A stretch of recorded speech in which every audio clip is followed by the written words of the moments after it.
Now, admittedly, I could spend hours upon hours dissecting and explaining all the hidden lore and storyline of Spooky's Jumpscare Mansion, but I feel that's the job for a much more competent channel than me, and that's not what you play this game for anyways.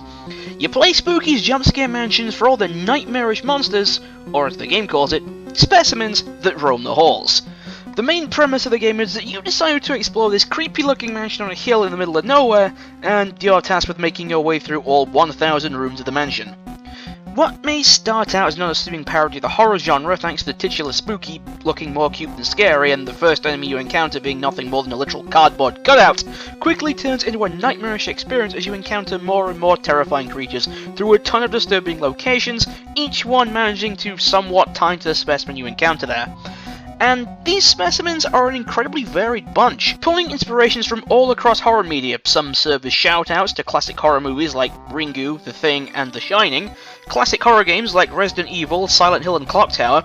Some are pulled from folklore and mythology, such as Specimen 8 having traits of a Wendigo, Specimen 11 being an honest-to-God demon, and Specimen 13 having similar qualities to a siren. And then we have the references to more indie horror titles such as Five Nights at Freddy's and Amnesia. And even creepypastas like NES Godzilla and Ben Drowned.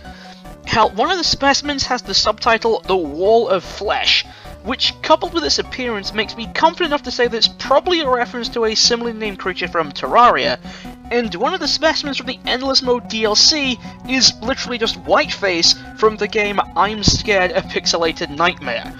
The level design even goes more pixelated when he's chasing you to serve as another reference to his game of origin. Speaking of DLCs, Spooky's Jumpscare Mansion has received 3 DLC expansions since its release. Endless Mode is just what you'd expect, and you have to see just how far you can go. Watch out for Terziak. But the others, those being Kaminari Hospital and the Dollhouse, are a bit different.